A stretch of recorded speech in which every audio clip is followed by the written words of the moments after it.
E aí, gente, boa noite. Estamos começando mais uma live do projeto Mais Amor.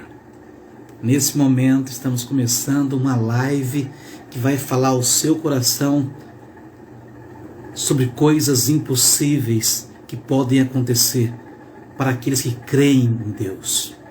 Eu não sei qual é a sua dificuldade, eu não sei qual é a sua dor, mas tudo é possível ao que crê.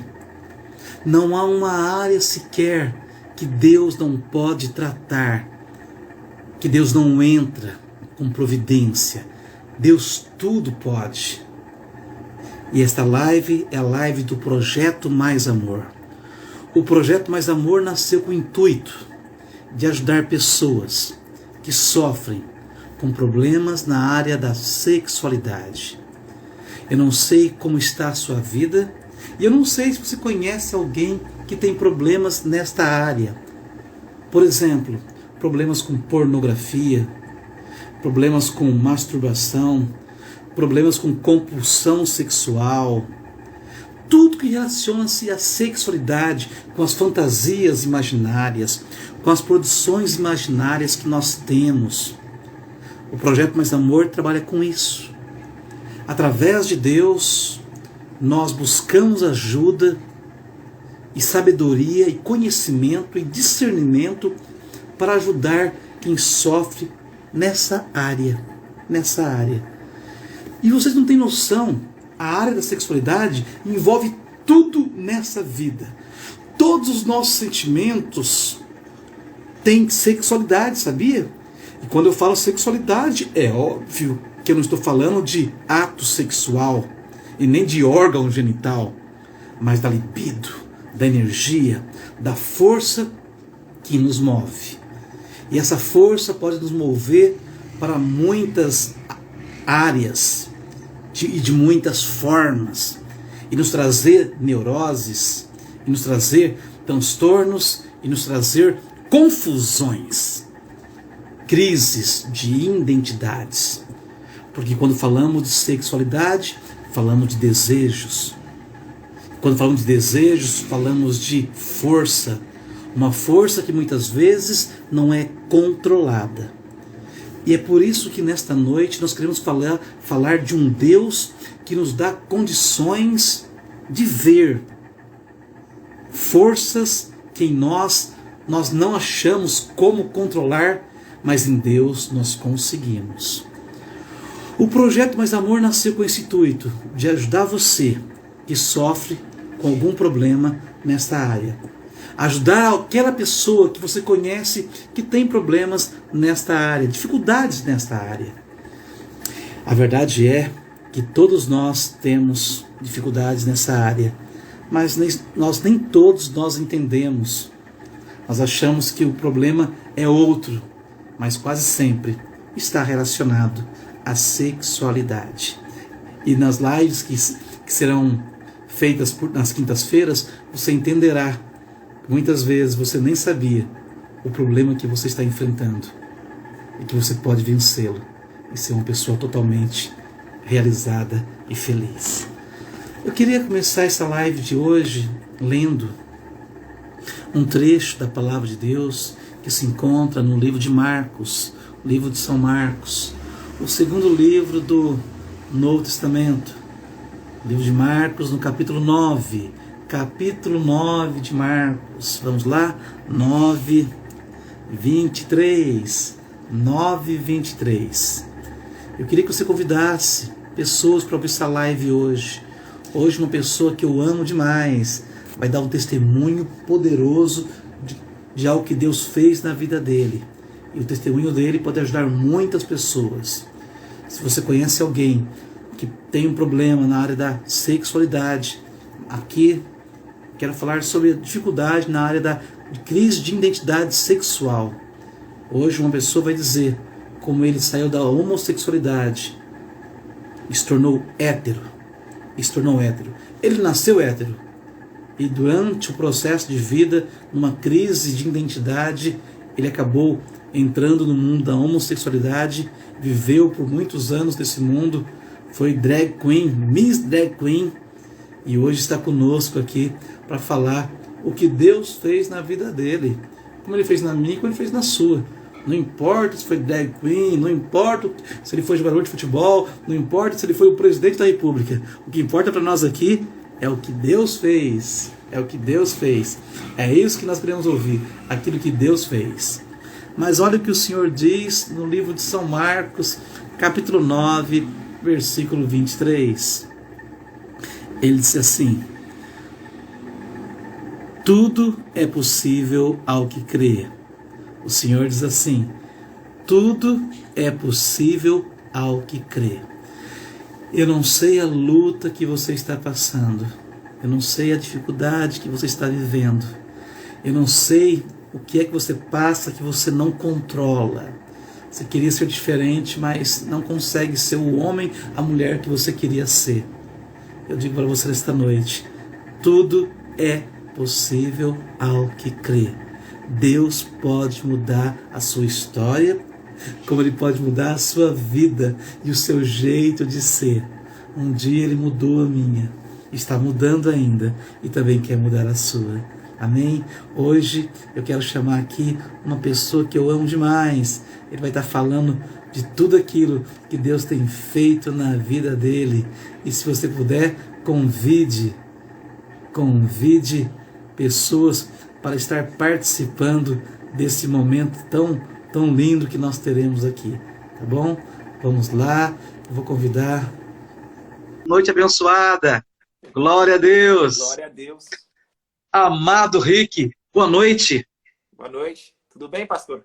A paz, tudo bem, melhor agora, podendo falar com você, Rick.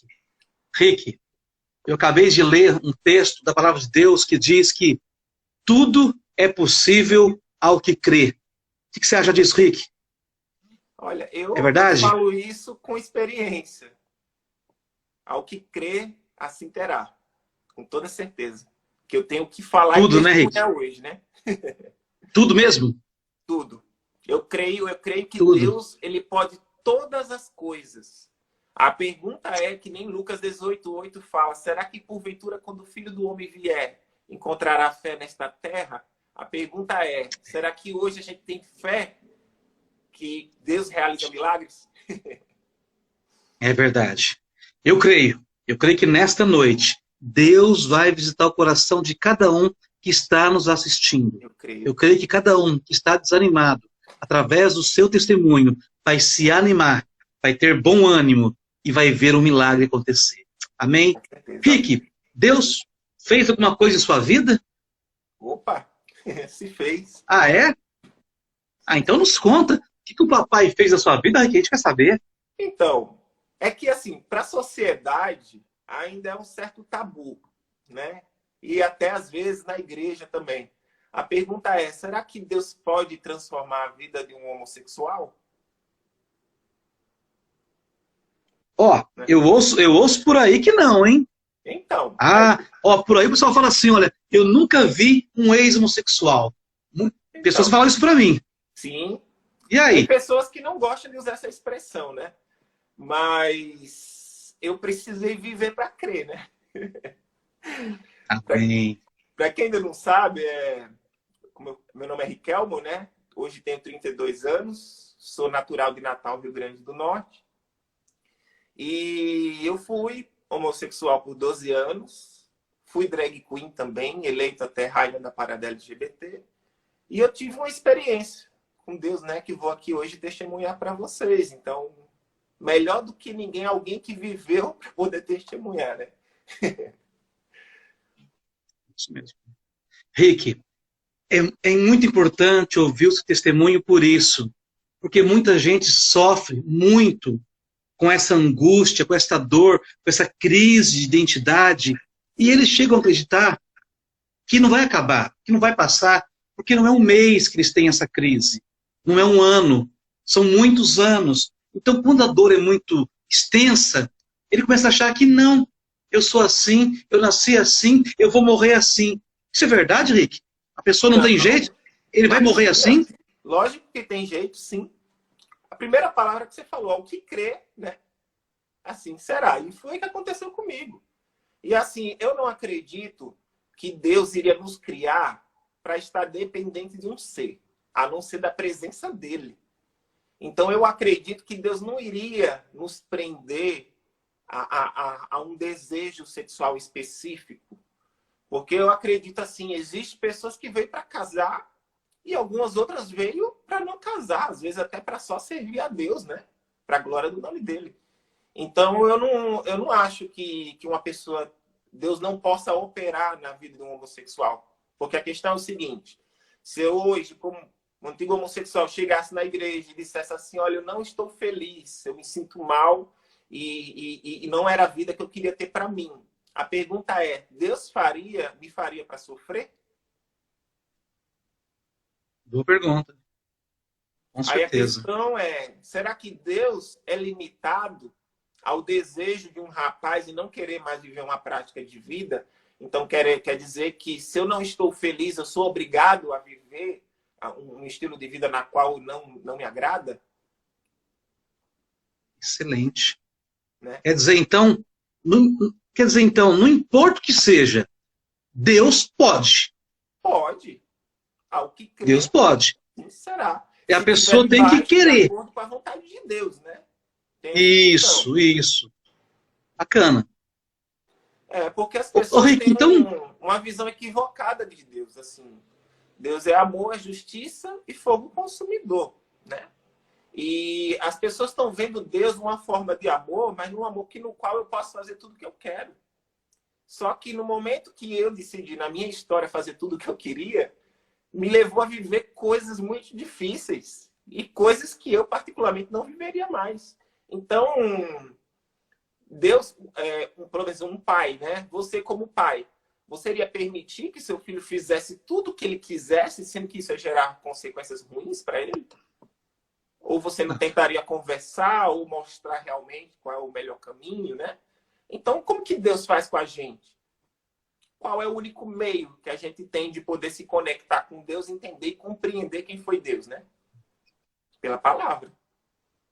perfeito. Exatamente. Porque que pai seria esse se ele fica distante da gente e não deixa nada que a gente possa compreender quem ele é ou como ele é em si, né? Assim, compreender quem seria Deus, o Deus do amor, mas que eu não compreendo ou não sei qual é a história, qual é o início, o meio ou o fim das coisas, né? Então Deus deixou a sua palavra para a gente buscar como viver de acordo com a vontade dele. Perfeito. Ontem, Henrique, meu filho, né, que estuda psicanálise também, que é psicanalista, está atendendo um menino cristão, crente, está numa crise de identidade sexual, porque ele tem um desejo, né, pelo mesmo sexo, mas é um cristão. E ele falou, pai, eu quero entender mais sobre isso. Eu quero entender mais porque pessoas estão me procurando. Ele falou assim, eu acho que vou perguntar para o Rick. Eu falei, faz muito bem. Fala com o Rick, que o Rick realmente viveu a dor, viveu a crise, viveu a confusão, ouviu muita gente falando que não tinha jeito, mas ouviu também um dizer, tudo é possível ao que crê em mim. E viveu. Então eu falei, fala com ele. Rick, então nos fala, como foi que isso aconteceu na sua vida? Então, como eu falei, né? Minha família é de Natal, meu pai... Eu tenho uma família muito bacana, inclusive, recentemente eu estive lá com eles, amo a vida de todos. E, assim, há consequências na criação de um filho, né? Então, por exemplo, eu não tive o meu pai tão presente, ele viajava, e nos momentos que eu, como um filho, às vezes dependente de compreender a como caminhar ou entender como é o mundo, eu não tinha muito meu pai para poder ensinar, né? E meu irmão também casou super cedo, aí foi morar com a esposa, então eu ficava muito preso dentro de casa. A minha mãe, ela é muito amorosa, até hoje, se eu vou num shopping, ela fica perguntando que horas eu vou voltar, né? Que linda. Então, assim, eu não tinha muita malícia no coração, né? Eu não sabia lidar, eu não compreendia como o mundo era. Então, o que aconteceu? Começou a me gerar depressão, porque eu não conseguia, assim, fazer amizades por ficar preso dentro de casa e por ter muito pouca malícia, ou por ser ingênuo, e geralmente mais novinho, um nerdzinho de óculos, cheio de espinha na cara, então eu era muito zoado na escola. Então eu passei por bullying, por depressão, né, por passar por essas situações e eu não compreendi o porquê ou como lidar com aquilo. E isso começou a me gerar grandes problemas no sentido de se encontrar, né? Compreender aonde eu devia estar, com quem estar ou como ser. Então aí eu comecei a buscar grupos de amizade e no fim o que aconteceu porque assim, quando a gente não é aquele cara descolado, boa pinta, sempre tem os grupos, né? Então eu sempre ficava meio excluído ali. Até na hora de jogar futebol, eu era o último a ser escolhido na hora do jogo. E às vezes ia para goleiro, né? Só que aí o que aconteceu? Quando eu mudei de escola, eu fui para o centro da cidade, que já era o quê? Cidade grande, né? Como eu estudava em bairro. E aí eu tentei fazer amizades lá. As mesmas consequências aconteceu comigo na escola. E aí o que aconteceu? As únicas pessoas que abriram as mãos para mim, tipo, assim, me acolheram, foi inclusive 2 amigos meus que são homossexuais ainda hoje. Inclusive tenho amizade com os 2 ainda. E o que acontece é que começou a gerar para mim um complexo de inferioridade. Por exemplo, eu não me sentia bonito, os rapazes lá chamava mais atenção com as moças. E eu tinha gostado de uma menina lá atrás, inclusive, só que eu não tive respaldo e eu não tinha beleza necessária naquela época, né? Então, isso o que me gerou? Frustração, né?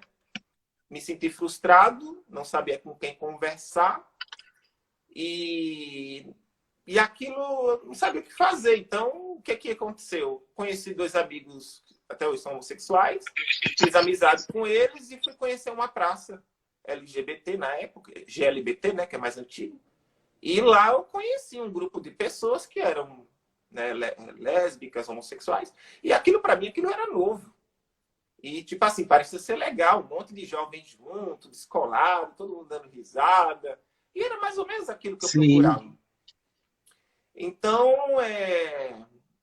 conheci aquilo pareceu ser agradável para mim. Eu nunca tive nenhum tipo de preconceito ou malícia no coração, então aquilo para mim era normal, né? E aí me convidaram também para ir numa boate GLS na época também. Acabei conhecendo, tive a infelicidade de encontrar uma pessoa lá conhecida e me viu entrando dentro da boate, né?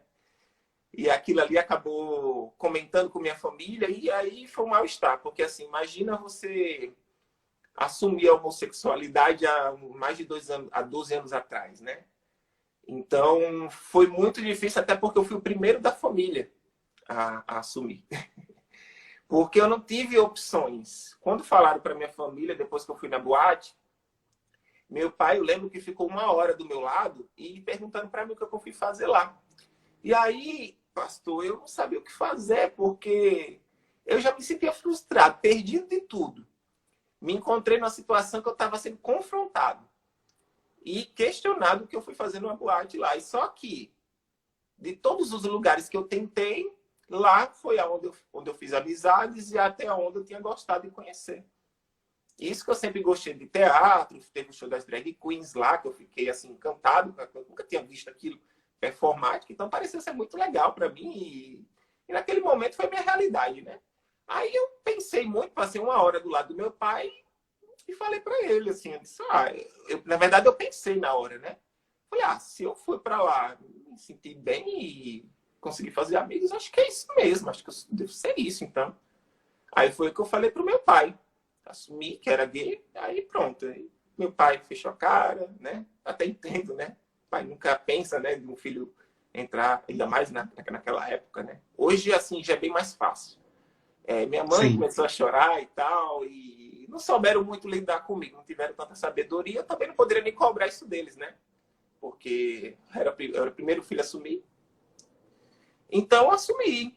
Só que aí criou uma situação dentro de casa, um mal-estar muito grande, porque meus pais sempre me amaram, mas eu era muito confrontado com o estilo de vida que eu queria seguir, mas não condizia com o que eles queriam para mim. Só que aí eu queria viver a minha vontade. E quando a gente está num estado assim de opressão, digamos assim, a gente só quer pensar na gente mesmo. Então eu não pensei assim neles. Eu apenas quis seguir aquilo que parecia ser bom para mim e foi aquela realidade. Aí eu comecei a me afastar da minha família e comecei a ficar mais com esses meus amigos, né? A sair para as baladas, curtir as noites. Comecei a fazer show, né, de drag queen. E, inclusive, fui até eleito rainha da parada GLBT na época, no programa de televisão da Band, né? Fátima Mello. E essa aí foi minha realidade até os 21 anos. Assumi basicamente entre os meus 17 a 18. E aí, depois dos meus 21 anos, recebi uma proposta de um amigo, porque ele viu o meu trabalho, porque eu já comecei a maquiar, fazer cabelo, né? E ele me chamou para vir para Vinhedo, aqui, né? Interior paulista. E aí, era o que eu queria, porque eu sentia uma espécie de vazio dentro de mim, que eu não compreendia o que era, mas eu tinha uma certa ansiedade de buscar algo que eu não compreendia o que era, ou quem era, o quê. Mas quando eu tive essa oportunidade, assim, de buscar e viver os meus prazeres, e viver os prazeres do mundo, né? Assim, as vaidades, as ambições, os sonhos. Então, eu não pensei duas vezes. Confrontei um pouco meu pai, que ele não queria que eu viesse. Mas minha mãe falou, não, se você quer, você vá, porque eu não quero que lá na frente você venha dizer que eu te empatei de fazer alguma coisa e colocar a culpa em mim. Então, consegui a passagem e vim para Vinhedo. Passei um ano trabalhando em Vinhedo, longe de tudo, porque na época eu ganhava um salário mínimo, menos de um salário até. E eu já pagava casa e tudo, e ali eu não tinha como, não sobrava dinheiro. Então, basicamente, o meu primeiro ano aqui no interior paulista foi trabalhando apenas. E aí, depois de um ano aqui, eu mudei para Campinas, São Paulo. Arrumei um salão para trabalhar. E aí, morei com um amigo aqui e comecei a comprar as coisas de drag de novo e voltei a me montar de drag. Porque quando eu cheguei aqui, eu não tinha nada. Eu só tinha trago as maquiagens na época. E aí, eu comecei a fazer shows, me enturmei com o pessoal daqui de Campinas, com as drags, fiz amizade com vários. E eu acho que eu passei por média de 2 anos fazendo show. Inclusive, cheguei a fazer o show da Parada Gay de Campinas também. E aí, é que assim, no meio das drag queens, inclusive tem pessoas que hoje, quando eu tenho oportunidade, eu converso, mando mensagem. Tem muitas pessoas, acho que em tudo, pastor, a gente não pode generalizar. Assim. Existem pessoas bacanas, e existem pessoas que às vezes vão puxar seu tapete, vão te sacanear, e, enfim. E aí o que aconteceu é o seguinte, já fazia 6 anos que eu me montava, né? E eu gastava muito dinheiro com produção, com tudo, e eu tinha muita vontade de participar de um concurso que tem lá em São Paulo, também na época. E aí houve alguns impedimentos, pessoas meio que estavam ali puxando tapete. Sabe como é que funciona essa área artística, assim, né? A competição. E aí eu acabei me frustrando.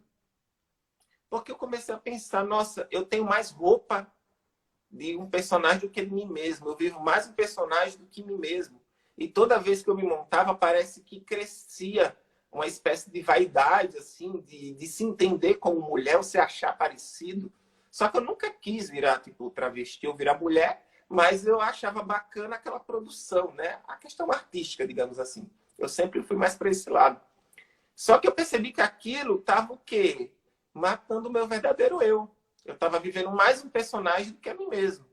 E aquilo estava me gerando uma vaidade muito grande que parecia que às vezes até me consumia, assim. A gente parece que fica meio cego e esquece da nossa realidade e começa a viver mais uma outra realidade do que a nossa mesma, né? E aí eu decidi que não queria mais aquilo na minha vida. Inclusive, acho que eu parei por meados de 2011, acredito. E abandonei. Dei fim a tudo. Vendi peruca, vendi roupa, vendi salto, vendi tudo. E determinei que eu ia buscar a minha questão profissional. Maquiador, cabeleireiro, que eu me ia aprofundar nisso. Me dedicar, né? E aí passei por alguns salões e tive a oportunidade de trabalhar nos grandes salões de Campinas, né? Um salão mais conhecido. Um dos mais no Brasil, digamos. E aí, uma pessoa muito importante acabou me dando oportunidade, virei maquiador. E era uma oportunidade única que, 9 meses que eu entrei no lugar, virei maquiador e, para mim, aquilo foi incrível. Porque eu nunca fui assim... Pastor, no tempo que eu caminhei na minha vida, eu nunca tive assim pessoas que me ajudou tanto quanto esse homem me ajudou. Eu fui muito grato a ele. E inclusive, né, ainda sou de certa forma, porque eu acho que independente de tudo, o passado não deve ser esquecido. E a gente tem que ser muito grato pelas oportunidades que a gente teve, né? E aí o que aconteceu que depois de 2 anos, bem, comecei a ter um salário que eu nunca pensei que eu poderia ter, né? Comecei a ganhar. Eu saí de Natal, né? Nunca trabalhei em nada muito sério. Então, eu comecei a ter um salário bacana e que eu comecei a construir a minha vida. Tinha meu apartamento todo arrumado, tinha arrumado tudo. Só que depois de 2 anos viajando, trabalhando com gente famosa, tive a oportunidade de maquiar algumas atrizes, atores também. E vivi uma realidade do glamour, né? Assim, do mundo, digamos. Só que ainda mesmo com tudo isso, eu ainda sentia aquele vazio, assim, parece que ainda faltava algo. E acordava todos os dias com essa sensação desde criança. E aí, assim, depois de 2 anos nesse salão, tive a oportunidade de ir para um outro salão também. E o que aconteceu é... eu acabei indo para um lugar que todo mundo dizia que eu não deveria ir, mas por gratidão à pessoa que eu considerava e que me ajudou a crescer, eu preferi ir trabalhar com ele nesse lugar. Só que aí, depois de 4 meses de mudança, mais ou menos, 4, 5 meses, começou a acontecer algumas coisas estranhas lá, que no fim me chamaram, me dispensaram e pediram para pegar as minhas coisas, né, para se retirar de lá. E aquilo ali para mim foi trágico, porque abri mão do outro lugar, não tinha mais o lugar que eu estava, né, para trabalhar, fui mandado embora, e simplesmente perdi uma das maiores oportunidades da minha vida. E fui trabalhar num salão.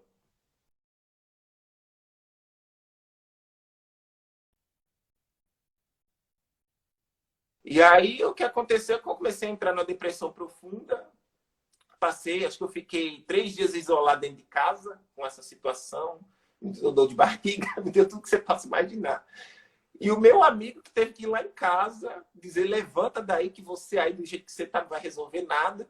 E eu fui naquele famoso modo avião, né? Saí de casa sem coragem nenhuma para nada, mas fui.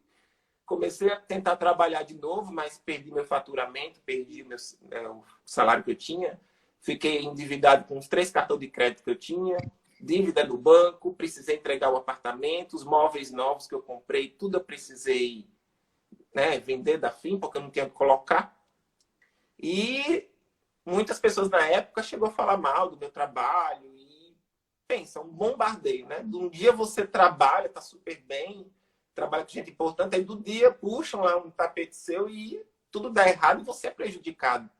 E aí eu entrei numa depressão profunda. Mesmo caminhando depois, entrando num outro salão bacana e tal, mas eu acordava todos os dias com sensação de buraco. Eu não sabia o que fazer, era um desânimo até de viver. O inimigo mesmo já estava colocando sentimento assim, até de morte na minha cabeça, porque eu não tinha mais entendimento que eu poderia dar essa volta por cima se eu já trabalhei nos mais altos salões e aquilo ali era a minha realidade, né? Então aquilo me gerou uma frustração muito grande e a depressão. Só que nesse tempo todo, muitas pessoas me convidavam a ir na igreja e eu sempre dizia que não, que eu vou na casa de fulano, de Beltrano. E que eu lembrei que há 10 anos, 12 anos atrás, quando eu cheguei em Campinas, ou Vinhedo, minto, uma moça olhou para mim e falou assim: quando a gente tem um chamado da parte de Deus, a gente pode ir para qualquer lugar, mas nada dá certo.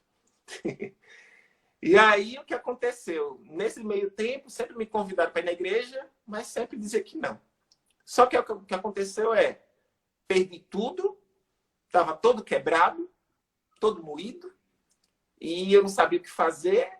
E na hora que eu amoleci o meu coração, que estava de pedra, eu aceitei. Uma amiga, né, me chamou para ir na igreja do Nazareno, de terça-feira. E lá conheci, assim, uma coisa que muitos homossexuais questionam é que, às vezes, o homossexual que se converte foi induzido pela palavra de Deus, né, que muitos não acreditam, às vezes até pelos pastores, ou pelos missionários, ou pelas pessoas da igreja, né? Só que eu nunca frequentei, eu nunca pisei numa igreja protestante. Eu nunca nem busquei, me importei em buscar a palavra de Deus. E eu nem conhecia direito quem era Jesus. Acho que eu, no máximo, assisti um filme uma vez ou outra. Então, quando eu fui na igreja, eu fiquei muito tocado com o louvor, né? E aquilo ali me tocou um pouco, mas de todo jeito não mudou a minha realidade. Aí eu acho que eu fui umas 4 vezes na Nazareno. E aí lá, depois de ter ido 4 vezes, aí eu tive uma experiência sobrenatural, né, lá em casa. Eu, como não sabia orar, eu comecei a buscar oração pelo YouTube, né, para tentar me sentir melhor. E eu nunca acusei a Deus pelos meus problemas, assim, mesmo sem conhecimento. Eu entendia que Deus queria que eu fosse feliz e que eu vivesse a minha vida, mas eu nunca julguei a Deus necessariamente, até onde eu me lembro, que ele é culpado das coisas dar errado para mim. Eu sempre entendi que as consequências das minhas decisões é para mim. É consequência minha, da minha escolha. Então, naquele dia, apareceu uma oração que falava assim, você entregava a minha vida a Deus, né? E aí eu, muito cansado, meus estudos dizem que a gente é um ser trial, né? Corpo, alma e espírito. Eu acredito que pelo fato de eu ter quebrado todos os meus ídolos ali, porque ali já não fazia mais sentido nada para mim nesse mundo. Nada, nada, nada, nada. Eu, com muita sinceridade com Deus, eu falei assim, Senhor, eu cansei da minha vida, eu desisto de orar para você, porque já não sei mais o que fazer, eu estava num desespero. Eu não tinha nem mais sentido viver para mim. E naquele momento que eu falei isso, pastor, eu senti um calor envolver todo o meu corpo, uma unção, um formigamento assim dos pés à cabeça, foi algo tão intenso assim no peito que eu apaguei. E quando foi no dia seguinte, eu senti uma espécie de claridade, o mundo estava mais claro, uma paz, uma alegria, um transbordar assim, que saía, era um gozo de vida, né, assim, de paz, enfim. Eu até me questionei, eu falei, nossa, será que eu morri? O que aconteceu comigo? Eu sou diferente. E aí, desde aí, assim, Eclesiastes 3 fala que é um tempo determinado para todas as coisas, né?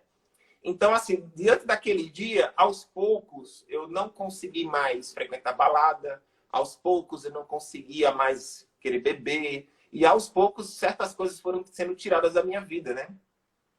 Só que aí, depois de mais ou menos uns 3 meses, eu nunca entendi que ser gay ou se relacionar com outro homem era errado diante de Deus, ou pelo menos ninguém nunca nem me confrontou com isso, até onde eu me lembro. Então, assim, aquela realidade para mim não era um problema. Então, o que aconteceu comigo? Que muita gente, assim, não entende, tem muitos amigos meus aí que tem até medo de conversar comigo, ou enfim. Sem ninguém me dizer nada. Nem a palavra, nem a igreja, que ainda eu tinha ido 4 vezes apenas na Nazareno, mas eu nem cheguei a conversar com ninguém. Eu comecei a me sentir mal, abatido, vazio, todas as vezes que eu me relacionava com outro rapaz. E eu comecei a me questionar o que estava acontecendo comigo, porque depois daquele dia que eu entreguei a minha vida a Deus, que algo sobrenatural aconteceu lá em casa, que eu senti aquele calor me envolver, a depressão que eu tinha, nunca mais eu tive. Eu acordava todos os dias com sensação de buraco. E desde aquele dia em diante, eu nunca mais senti. Pelo contrário, eu senti uma paz que transbordava de mim de dentro para fora. E como é que fala, Jesus? Que depois daquele dia que eu fui batizado com o Espírito Santo, que eu entendi que eu fui batizado com o Espírito Santo, o Espírito Santo ele convence do pecado, do juízo e da justiça de Deus.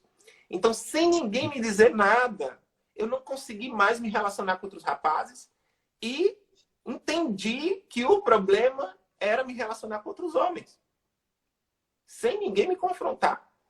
Então, quando eu entendi isso, eu escutei Deus falar na minha cabeça, você tem que se decidir.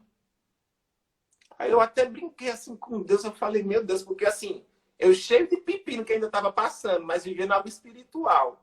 E de alguma forma eu escutei Deus falar comigo que eu tinha que me decidir e que eu tinha que deixar um estilo de vida que era a minha realidade há uns 12 anos.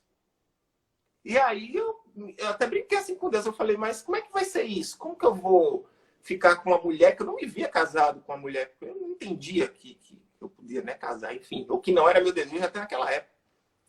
Então eu comecei a colocar numa balança.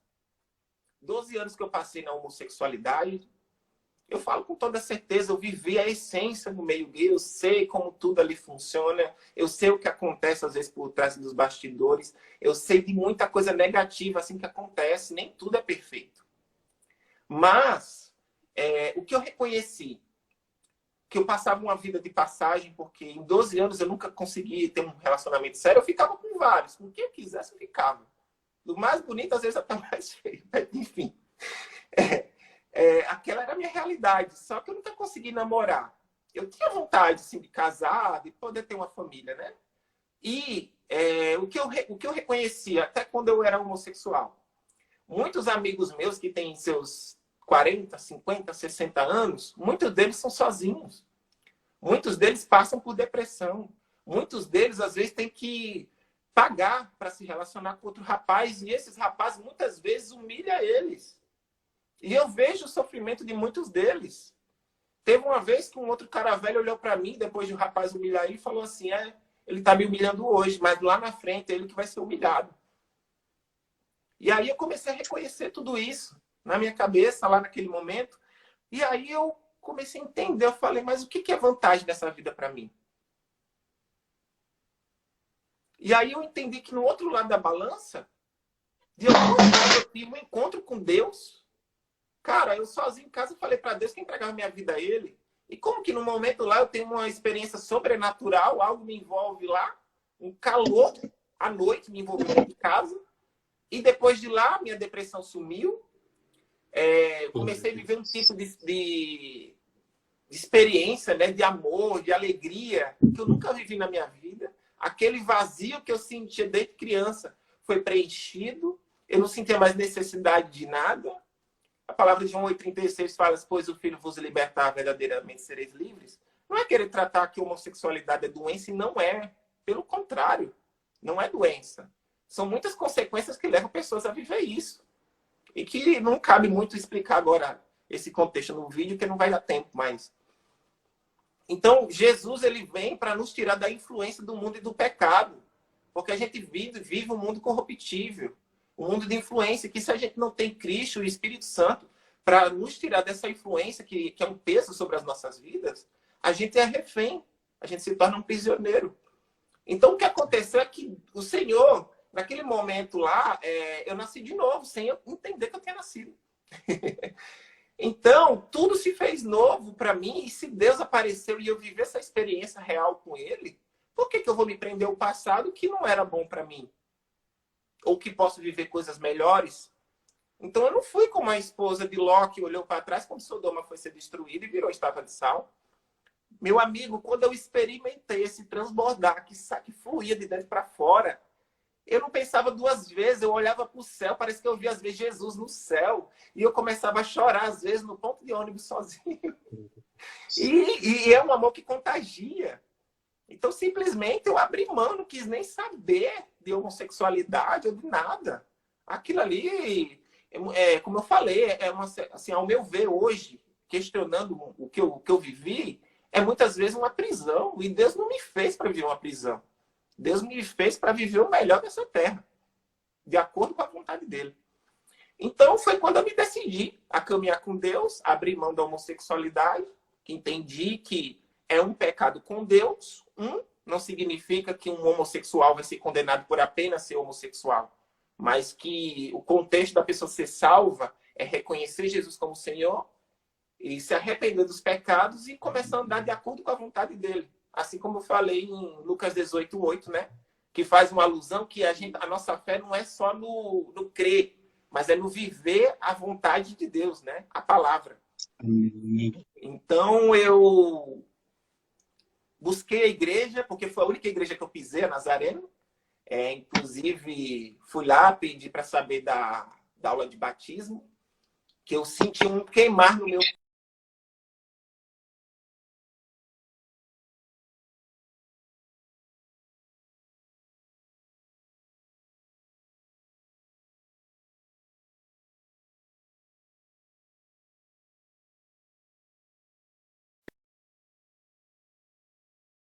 indo em direção à parada e eu em direção à igreja. No sentido que a minha vontade não era mais saber do mundo, mas viver aquela ação sobrenatural que eu estava vivendo. Um amor que transborda, um amor que te dá alegria, um amor que te puxa para dentro da igreja. E a minha vontade naquele momento era de declarar ao mundo que eu estava morrendo para o mundo, mas que eu ia viver a vontade de Deus. Naquele dia eu decidi que eu ia viver para Deus. Antes de me batizar, eu entendi que as coisas de Deus são coisas sérias. E que eu não ia fazer de qualquer jeito, então eu falei que abri mão. Abri mão de balada, abri mão de pornografia, abri mão de masturbação, abri mão de tudo. Porque eu entendi que o meu Deus, ele merece respeito. Em Provérbios fala que o temor do Senhor é o princípio de todas as coisas. É o respeito com Deus. Não é que a gente necessariamente tem que ter medo de Deus. Tem que ter um pouco para ter receio. Mas é respeito. Acho que é respeito que a gente tem que ter com Deus. Porque se amar a Deus é respeitar a vontade dele. Então foi isso que eu entendi antes de batizar. E quando eu me batizei, eu tive uma das experiências mais lindas. Depois de batizar nas águas, um dia depois, andando na rua, eu saí de casa e comecei a ver o mundo meio assim, turvo, como se tivesse diferente. E as coisas, e o pessoal parece que andava mais lento na rua. E eu comecei a sentir um amor transbordando assim de uma forma tão grande que quando eu coloquei o fone de ouvido e comecei a escutar as músicas evangélicas, nossa, eu comecei a chorar absurdamente no ponto de ônibus. Eu não entendi o porquê que eu estava chorando. E as pessoas olhavam para mim e diziam assim, esse menino tá doido, tá chorando, o que está acontecendo com ele? E aí parecia que eu olhava para o céu e parecia que Deus falava assim na minha cabeça, tá vendo isso que você está sentindo? É um grão de areia do que você vai sentir comigo na eternidade. E a palavra fala que a gente não tem noção das maravilhas do que a gente vai viver com Deus, né? Então, o amor de Deus contagia. Então, foi isso que me contagiou e me chamou. E hoje estou na igreja e começou a me dar uma quietação dentro da igreja do Nazareno, porque eu vivi isso. E, pastor, você me conhece, adoro conversar, adoro falar. Então, eu tinha necessidade de falar aquilo que eu vivi. E, principalmente, se eu estava vivendo aquilo, eu entendo que as pessoas precisam viver isso também. Que a gente não precisa se prender com as coisas desse mundo, mas com as coisas de Deus. E quando a gente fala em renúncia, muita gente fica triste porque não quer abandonar as coisas que gosta de fazer. Mas a pergunta é, será que se eu renunciar a algo diante do mundo com Deus, Deus não vai nos abençoar? Deus não vai compensar muito mais daquilo que a gente abriu mão de viver? Então, isso aconteceu comigo. E as pessoas às vezes não entendem. Muitos amigos meus na homossexualidade não entendem. Então, eu entendo que com Deus eu tenho uma obrigação de levar essa esperança e essa transformação de vida. Porque eu tenho vários amigos que sofrem na homossexualidade. Tenho vários amigos que estão sofrendo por depressão, usam drogas, estão se sentindo presos, muitas vezes, né? São humilhados pelos rapazes que se relacionam, muitos são extorquidos.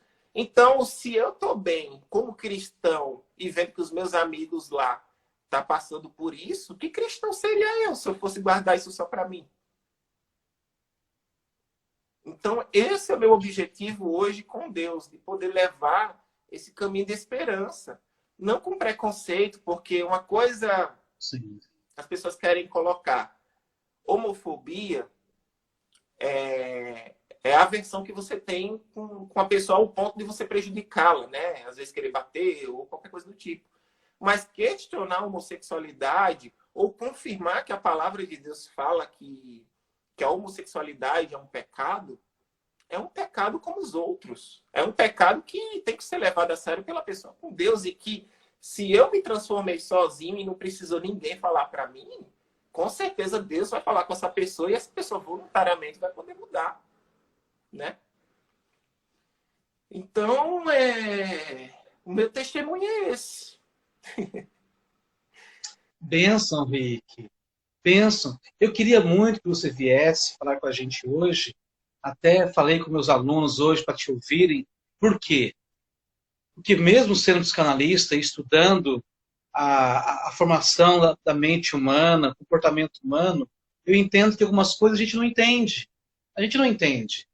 E todo mundo com que eu converso, né, por aí, e também as pessoas a quem eu atendo, Elas têm dúvida se elas conseguiriam. Elas acham que elas não conseguem. E não estou falando só de homossexualidade, mas de Não, de qualquer várias áreas, problema que né? a pessoa está sofrendo. A pessoa Isso. desanima e ela cansa. Eu sei que tem muita gente que sofre por alguma situação e não quer ajuda. Tudo bem, a gente respeita. Mas tem pessoas que querem ajuda. E tem pessoas que estão confusas e precisam ouvir alguém que passou por Sim, aquilo sim. e conseguiu viver a mudança. E você viveu. A ciência não explica, mas você viveu. Sim. E nós queremos deixar bem claro, né, Rick, que não tem nada a ver com religião. Não, imagina. Nada a ver com religião. Porque é uma questão, por exemplo, porque agora virei hétero, por exemplo, como meu testemunho, teve vários homossexuais que confrontaram, dizendo que a igreja usa para fazer isso. Não. Eu sempre, quem me conhece de verdade, quem conviveu comigo, sabe que eu nunca fui prendido a nada, eu sempre fui muito verdadeiro. Então a questão de eu pregar é porque eu vivo isso. E se eu vivo isso, e se realmente, e como eu tive uma experiência com Deus, que eu tenho experiências que, por exemplo, eu dizia que a palavra de Deus era feita por homens. Que eu não vivia, Deus quer que você seja feliz. E depois que eu me converti, sonhando, Deus falou comigo uma palavra bíblica. E quando eu acordei, achei estranho. E quando eu fui ver, a palavra que estava no meu sonho estava na palavra de Deus. Olha isso. Então, o que explica? Como que eu tenho o poder de visualizar algo que eu nunca nem tinha lido? Sim, sim. Então, isso é só para testificar para a glória de Deus que a palavra é a verdade. E ela é viva, né? Rick, e Deus, ele se preocupa com o nosso sofrimento, né? Não é com a minha sexualidade, não é com a minha religião, mas é com o meu sofrimento. Você está falando algo que estava fazendo você sofrer. E você pediu ajuda e Deus te libertou daquilo. Sim, Isso não tá falando, nós não estamos falando mal de ninguém aqui, não, pelo da opção contrário, de sexual poder de oferecer ninguém. uma ajuda, né? E eu li esses Isso, dias que em Jonas fala que quando a gente tem um pecado opcional, quando a gente decide permanecer num pecado, isso pode nos gerar uma depressão espiritual. O que eu vivia, qual era o peso da depressão que eu vivia? Era algo tanto carnal como espiritual. Existem os dois lados. Acho que você, como psicanalista, deve entender, né? Ou saber melhor do sim, que eu. sim. Então, eu tive até experiências de 4 dias antes do meu batismo, do inimigo, num sonho, falar comigo, dizendo que eu ia para o inferno. Eu falei, tá repreendido, tá? Tô fora. Aí eu lembrei que tinha o Salmo 91 que me falaram, que era bom orar nessas horas de opressão, né, de briga espiritual. E aí eu orei o Salmo 91 e passou. Mas, né? Glória. Então, eu acho assim, eu acho que a gente tem que lembrar que nem a palavra fala, a briga não é contra a carne, e sim contra principados e potestades do mal. Então, eu acho que a gente não pode levar tudo de uma forma carnal, esquecendo da espiritual. Então, eu acho que muitas pessoas ainda estão presas porque não entendem que precisa confrontar seus próprios pensamentos. A palavra fala, resista ao pecado e ele fugirá de você, né? Então, comigo foi dessa forma. Eu tive brigas espirituais, eu tive lutas como qualquer outra pessoa. E quando eu compreendi que eu só tinha apenas que confrontar os meus pensamentos e num tempo determinado ele sumia, minha caminhada se tornou outra coisa. Perfeito. Ô, Rick, e o que você diria para as mães que estão enfrentando essa situação com os filhos? O que elas devem fazer? Então, muitas mães me perguntam, ou quando eu expandi meu testemunho, muitas pessoas estão me pedindo ajuda, tanto rapazes como mães. E o que eu costumo dizer assim, na passagem do filho pródigo, o filho pediu a herança do pai para viver a vida dele.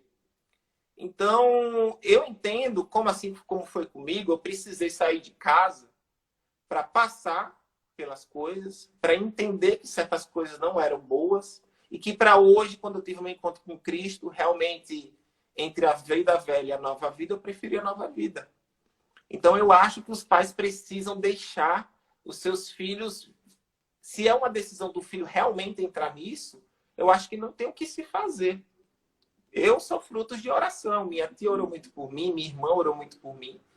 E no momento certo, eu tive um encontro com Cristo. Então, para hoje estar aqui testemunhando e falando tudo isso que eu vivi, eu precisei passar 12 anos. Então, às vezes, eu acho que, como Eclesiastes 3 fala, a um tempo determinado, os pais precisam deixar os seus filhos viver as experiências que eles querem e passar pelas consequências. E aí, no momento próximo, como o filho pródigo ficou sozinho, sem dinheiro, tendo que comer na rua, não tinha nada, acabou reconhecendo muita coisa, voltou para casa e pediu ajuda ao pai. E o pai veio com os braços abertos. Eu acho que os pais têm que amar os seus filhos, independentemente da escolha deles. A escolha é deles, cada um de nós temos o livre-arbítrio. Mas é o amor. É tratar bem esses filhos, é amar. Creio que se quer assumir também essa vida, tem que buscar ser uma pessoa independente, né? E buscar realmente o seu crescimento. E que com o tempo a gente espera que essa pessoa possa ter um encontro com Cristo, né? E voltar para o caminho do Senhor. Amém. Né, Rick? Deixa bem claro para as pessoas que estão nos ouvindo agora, assistindo esse vídeo, essa live, que nós não estamos aqui para dizer que você vai para o inferno ou não vai para o inferno. Nós aqui, o Rick e eu, nós somos cristãos. Cristãos. Nós acreditamos na Bíblia. Sim. A Bíblia. Nós seguimos a Bíblia. Não é? Então, muitas vezes, o que nós acreditamos, que é a Bíblia, pode ser que não seja o que você acredita. Então, nós respeitamos a sua crença e pronto. Diante do que nós entendemos, do que foi ensinado na Bíblia, Deus não aprova, né, a homossexualidade. Segundo a Bíblia, se acharem na Bíblia, né, algo que confirme que Deus não se importa com isso, tudo bem, nos perdoe por isso. Nos perdoe, né, Rick? O nosso papel aqui é conversar. Pastor, existe uma questão muito lógica da gente tratar isso com uma forma muito agradável, sem querer condenar a pessoa. Que eu acho que, assim, como cristãos, a gente tem o dever de falar a verdade, né? Eu acho que o primeiro ponto é esse. Mas sem precisar atacar a pessoa ou julgar a pessoa. Né? Acho que esse é o princípio. Nem Jesus fez isso. Muitos homossexuais me questionam que Jesus perdoou a prostituta, né? Que é a mulher adúltera. Claro. Só que eles esquecem no medita. Ela mudou. Eles esquecem no medita que é o seguinte: a mulher adúltera, adultério é um pecado. E ela já tinha saído com alguns dos homens que estavam julgando ela ali. Só que Jesus olhou para ela e falou: eu não te julgo. Vá e não peques mais. Então Jesus deixou muito claro que ele não veio para julgar o mundo. Em João também fala que ele não veio para condenar o mundo, e sim para salvar o mundo da condenação. Mas só que Jesus deixa muito claro que ela não tem que pecar mais. Porque se permanecer no pecado, o caminho é outro. Jesus deixou claro. Então, assim, o perdão é para todos. E essa história que eu tive é nítido que eu sozinho, eu entreguei minha vida para Deus e ali tive um encontro. A palavra fala: todo aquele que clamar pelo meu nome será salvo. Então, de uma forma agradável para um homossexual entender, é que, assim, um homossexual ele não é melhor e nem pior do que eu que sou convertido. Deus trata todos iguais. Se um vai passar a prova, o outro vai passar a prova também. Todos iguais. Então, assim, se a Bíblia é clara que todo relacionamento sexual antes do casamento, heterossexual, é pecado, ou depois do casamento como adultério também é pecado, como seria para um homossexual? Será que ele tem uma liberdade maior do que o heterossexual com Deus? Não. Sim. Se é pecado para quem é hétero, vai ser pecado também para quem é homossexual. Agora, existe uma outra questão. A sodomia é um pecado para quem é heterossexual. Se o casal fizer sodomia, é um pecado com Deus também. E se é com o heterossexual, como seria com o homossexual? Né? Perfeito. Então, é que eles possam refletir, entender que não é que a gente